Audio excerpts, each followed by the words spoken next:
Hello and welcome to the RDI Hub podcast speaker series. Today we're exploring a vital topic for startups, building strong HR foundations. Joining us today are two incredible HR experts from Fexco, Caoimhe Clifton and Marie Brosnan, HR business partners at Fexco, who are here to share their expertise on navigating HR challenges in the startup world.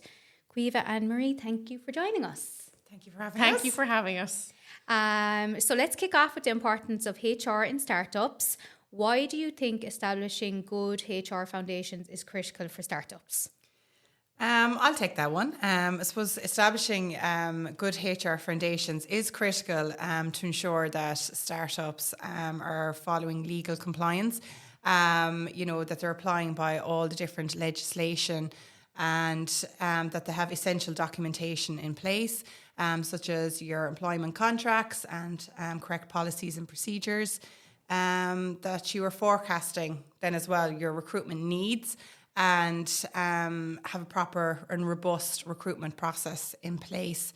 Also, employee onboarding is essential, and having payroll set up.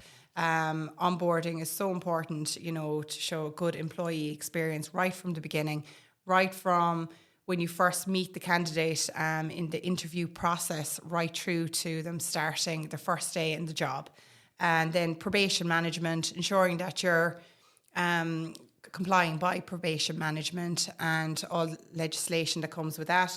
And performance management, that you're ensuring that you're having those ongoing conversations all the time, that you're upskilling your employees and that you're addressing any training and development needs and ensuring that your workforce has skills for the future.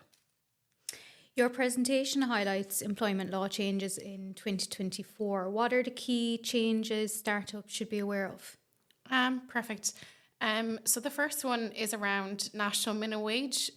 So this is the first change that employers, particularly startups, obviously need to take note of, that it has increased. As of the 1st of January of this year, it increased to $12.70 per hour. And then from the 1st of January of next year, 2015, it is due to increase to $13.50 per hour.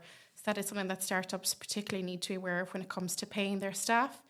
The next one is around the new sick leave entitlements. So since the 1st of January of this year, employees now have the right to 5 days paid sick leave in a year. It has increased from 3 days in 2023. For those of you who may not be familiar with this is the statutory sick pay, which means it is the legal minimum. And sick pay is paid at 70% of your employee's normal pay to a maximum of €110 per day, whichever is the lower. When it comes, I suppose, to employees, you may ask the question, I suppose, who exactly is entitled to this? And an employee must be working with your organisation for at least 13 weeks before they're actually entitled to get statutory sick pay. An employer can give a more generous sick leave scheme if they wish, but they don't have to give anything less than obviously the statutory amount. So that's a key point to take, that they must give the statutory amount, but they can give a more generous sick pay scheme if they obviously wish to do so. Also, it is proposed that it is going to increase to 7 days. So something obviously to bear in mind and to look out for next year. The next one that I want to discuss today is around the improvements to parents' leave and benefits. So since August of this year, parents' leave has been extended from 7 to 9 weeks entitlement. For those who aren't familiar with this type of leave, it is leave specifically for parents who have children who are in the first 2 years of their life. When it comes to startups, there is no requirement for you to pay staff while they're on parents' leave. Employees can apply for parents' benefit from the Department of Social Protection. At the moment, that is where they're given €262 a week once they have paid and have enough PRSI contributions. When it comes to taking that leave, you may ask, I suppose, what exactly employees have to do with regards to notice. They have to give their employer at least 6 weeks' notice of taking that form of leave. The next one I'm going to talk around is the Work-Life Balance Miscellaneous Provisions Act 2023. This is quite a big piece of legislation and has noted a key number of changes that employers such as yourselves and startups have to be cognizant of. The first one is around medical care leave, where employees are entitled to 5 days unpaid leave for medical care purposes for carers and for parents of children under the age of 12. The next one is around domestic violence leave. So victims are entitled to 5 days paid leave as well in a 12-month consecutive period. So just to bear in mind, that is a paid form of leave, and employers are employed to pay employees for the domestic violence leave. The next big change is around employees now have the right to request flexible working for parents and carers. They also have the right to request for remote working. And the last big change onto that piece of legislation is where female employees now have an entitlement to breastfeed breaks for 2 years, and they can take up to 1 hour with pay for an 8-hour working day. And then the break can be broken down into one 60-minute break, 2 30 minutes of a break, or 3 20 minutes of a break. And in particular for startups like yourself, it's important to where they are entitled to their normal rest breaks as well. And an employer cannot deduct pay for the time taken for those breastfeeding breaks. The last one then, just to cover, is the auto-enrolment pension scheme. This is a new retirement savings scheme for employees, and it has been in the news quite a bit. You might have seen it. It has now been postponed with regards to the introduction until the 30th of December next year, 2025. For those who aren't familiar with this, this is where for employees or people who do not have a pension scheme at the moment, they will be auto-enrolled. And when it comes to applicable individuals, it's for employees who earn more than €20,000 per annum, are aged between 23 and 60, will automatically be enrolled into this new system. It really is, I suppose, a means where they will be able to have extra money for when they retire, and they won't have to rely solely on the state pension alone. A question, I suppose, that we have received around this is what exactly an employer will have to contribute, and it will be to start off 1.5% of their salary. So, for example, if an employee obviously puts in €3, an employer will also put in €3, and the state will top it up by €1.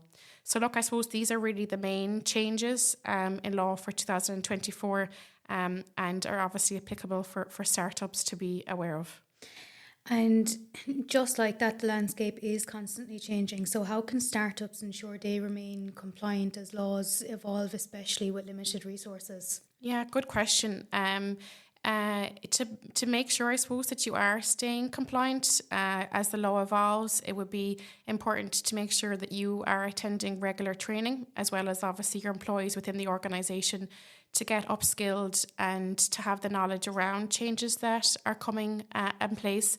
Also, it's important to obviously stay informed, so therefore to make sure that you are linking in with your networks, are signing up to newsletters, say for example on the WRC website, IBEC, LinkedIn, linking in, I suppose, with organisations that are obviously based in Kerry, such as like the HR Suite, HR Body, and making sure that you are staying engaged with those specialists to stay informed and to make sure that you are staying compliant with the changes that are coming down the road. When it comes to employment contracts, it's very important to provide core terms of employment within the first 5 days. Is there any common mistakes startups make when drafting employment contracts, and why is it important that you provide the core terms of employment within 5 days? Yeah, I can take that one. Just in relation to contracts, I suppose it is important that a well-written statement of employment or employment contract is in place within the first 5 days of somebody starting employment. A employment contract protects the employee's rights and the employer's business interests, as it outlines clear expectations and responsibilities of both parties. So with new legislation that came into effect, so first of all, the Terms of Employment Information Act, that's been around for quite a while, 1994, stated that you had to have an employment contract. However, new legislation that came into effect called the Transparent and Predictable Working Conditions Regulation 2022 that brought new elements with it, whereby now employers have to provide core terms of employment within 5 days of starting work. This avoids, I suppose, a situation where an employee is hired and has no contract in place. So core terms of employment would be things like the employer's name, the employee name, details of the place of work. So given that, is it in their home or is it in the office, the employment start date, their title, and I suppose a brief description of their role, the expected duration of the contract, pay reference period, the daily and weekly hours of work, a probationary period, and terms relating to their hours of work and overtime. So within the first month of employment then, employees must issue a written statement of the remaining terms of employment. But I suppose it is essential that the core terms are covered within the first 5 days in order to be compliant with the Act. You said to me there about mistakes that startups could make. I suppose, first of all, it's looking at their hiring from the beginning and ensuring that they are actually choosing the correct type of contract to hire somebody in on. So it's looking at what type of person they want to hire into this role and what their duties are going to be. And I suppose having a look then as well, how long they need the person in this particular role for. That determines the type of contract, first of all, that you will be issuing. And sometimes they get that wrong by not, I suppose, taking a step back at the start and planning their recruitment process from the very beginning, their recruitment forecasting needs, and I suppose how long is it going to be a permanent contract or is it fixed term, fixed purpose, is it part-time, etc. Also, when drafting employment contracts, they could miss some of these core elements. So it is important, I suppose, if it's your first time hiring somebody, that you do get some external advice on contracts and have a template there in place.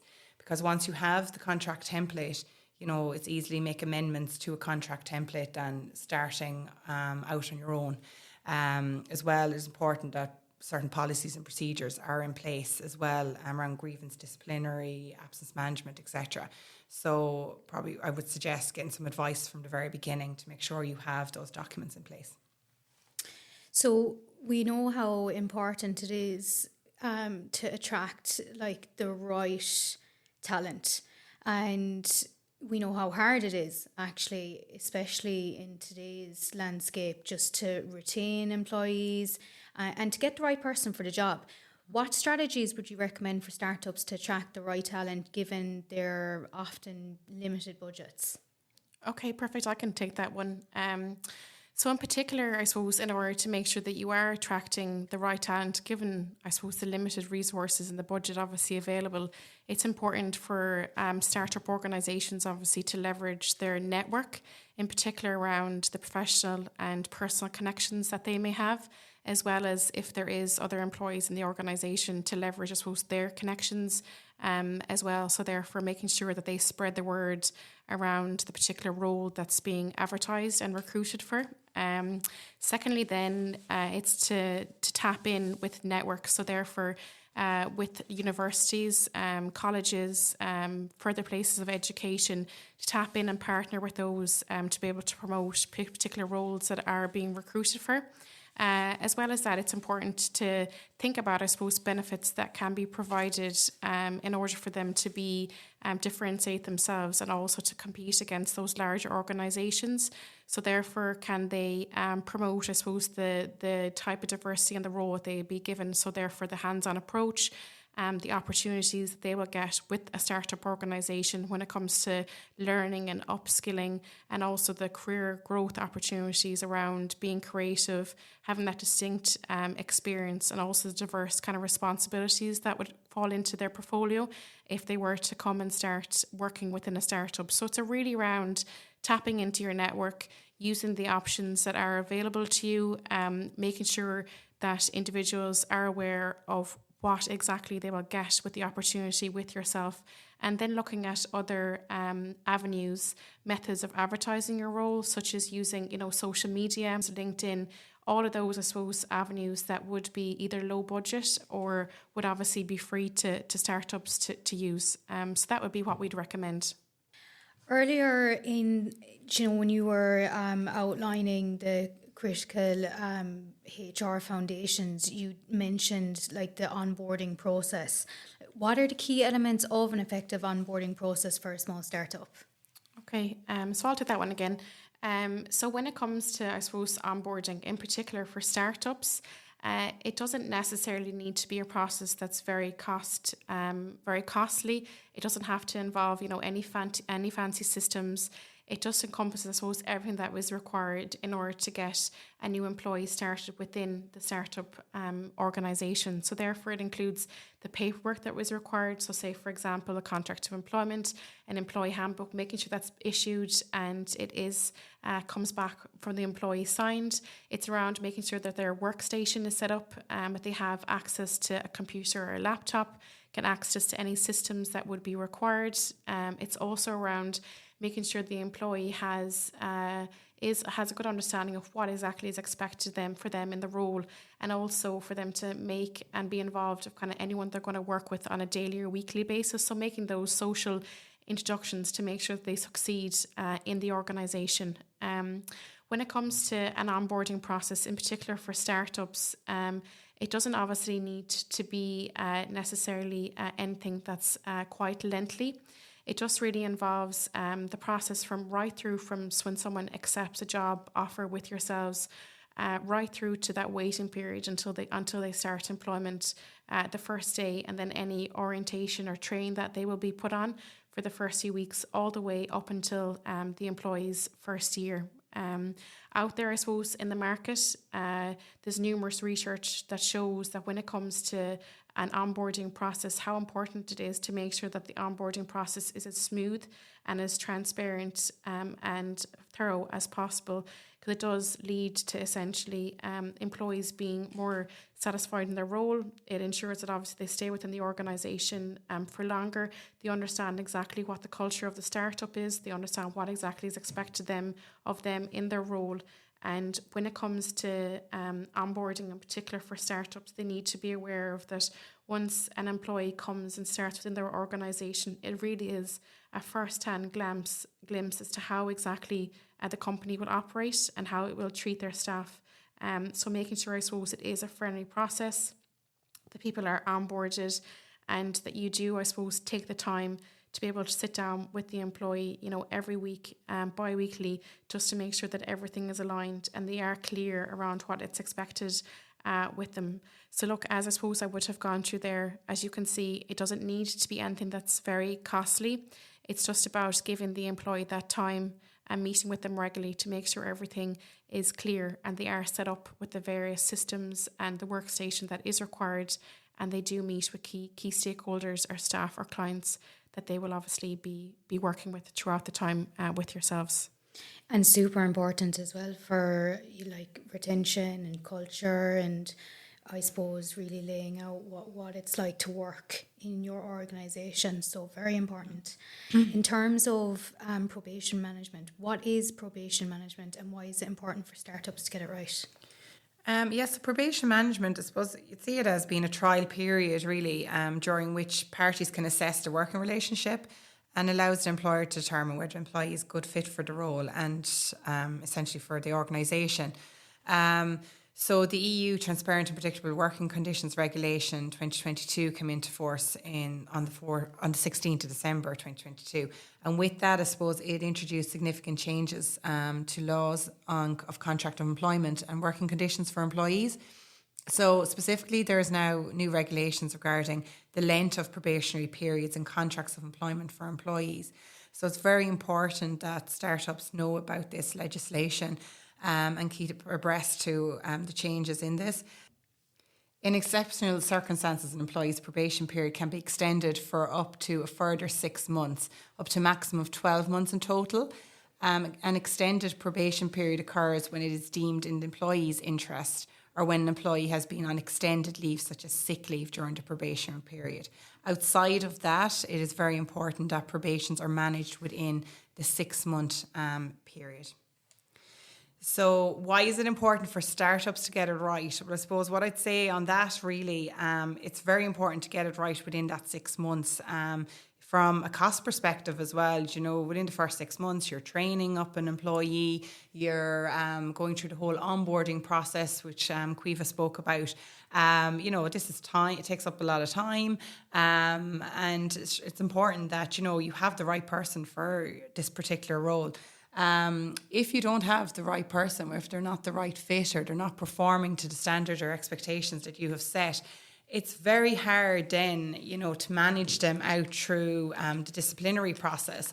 What I mean there is, it's a long process. Whereas I suppose if it's in the first few months during probation, it is a lot easier to manage somebody out through a probationary process within the first 6 months, and then rehire again and try to get the right person for that particular role.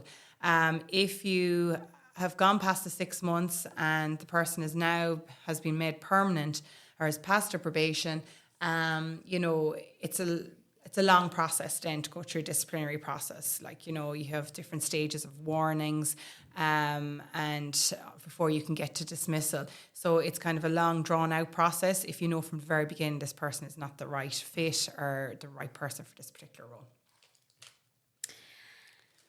That's very good. Thank you so much. And how do you see HR needs evolving for startups in the next few years? Perfect. I'll take that. In particular, I suppose we do see that things are going to evolve, particularly in the area of HR for startups. The first one is around the increased use of AI and automation, in particular when it comes to, I suppose, streamlining HR processes such as recruitment and onboarding and performance management. So it's definitely something that startups need to be aware of. Also, when it comes to remote and hybrid working models, all of the evidence is showing that is here to stay. So it's important that startup organisations are still offering that to their particular staff in order to retain them and also to attract them into the organisation. When it comes to, I suppose, learning and development in particular, it's important that startup organisations have a key emphasis in this, particularly around the area around technology advancement and making sure that themselves and also their staff have the skills that are required into the future for how things are going to evolve, particularly around the landscape of IT and infrastructure. And in terms of AI, and it's happening, and many companies are trying to incorporate it, especially for startups. For yourselves, could you give an example of how startups and companies in general can go about using AI for HR? Yeah, of course. So even just to talk about, I suppose, internally within Fexco, the organisation in which myself and Marie work in, we are using and are getting a tool in place within the HR department. It's called Smart Assist, HR Ask. So in essence, we're taking all of the policies and procedures from HR and putting it into the system. And in essence, it's going to be a questions and answers facility for staff. So therefore, if they have any particular question around any HR policy or procedure, they're able to ask a particular question in that HR Smart Assist. So when it comes to ourselves in HR, it will obviously free up time and capacity when it comes to answering, I suppose, the queries that now our AI tool, Smart Assist, will be able to help and assist our employees with. So when I suppose it comes to particular organisations in startups, particularly yourselves, it's important to look at where exactly AI can help you when it comes to HR admin activities. So like that, when you are doing, your recruitment, if you are kind of doing any onboarding or in particular performance management, is there any tool out there that will obviously be able to assist you in making sure that you're streamlining that process as much as possible and to free up your time? Because look, as we know, it is a case for startups that obviously do have limited budgets. So it is important to take the time away to see what exactly you can do that can free up time and capacity and maybe take away some of those administrative tasks. Yeah, it's brilliant, and it will surely be useful for companies. I know we use it ourselves, not for everything, but it just for administrative tasks. It's brilliant. Finally, if you could give one piece of advice to startup founders regarding HR, what would it be? And I'm going to ask each of you to give one piece of advice, please. Well, I suppose I'd say, first of all, regarding documentation, get it right first time, have your documentation in place. So have those templates there, your contract templates in place, your policies and procedures set up. So they're all there, whether it's in a handbook or on your site. They're there, they're easy accessible for your employees. And it's very important as well to keep abreast of employment law changes in Ireland and trends as well. Like there's loads of different websites that you can keep track of these, like, logging on to WRC, you'll see different cases that have been taken, having a look at industrial relations sites, joining IBEC, and on LinkedIn as well. There's so much up on LinkedIn as well that you can follow, just to keep abreast of changes and trends that are happening so that you can adapt and update your documentation in line with the regulations. Eva? Perfect, yeah. Look, I suppose the key kind of takeaway advice really for me for startups is around attracting and retaining talent, in particular given the fact that you are competing against large organisations.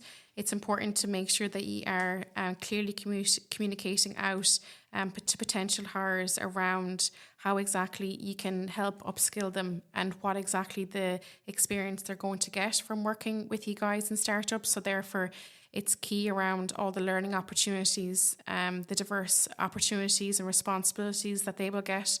Also, the career growth and creativity, and really around the distinct experience that they will get working with the startup. And then also, look, it can be difficult for startups to retain talent, in particular when you are competing with large organisations that have pay scales and various benefits. So when it comes to retaining staff, it's so important to make sure that you are setting key expectations with them from the beginning, making sure that their experience with you guys is smooth and friendly.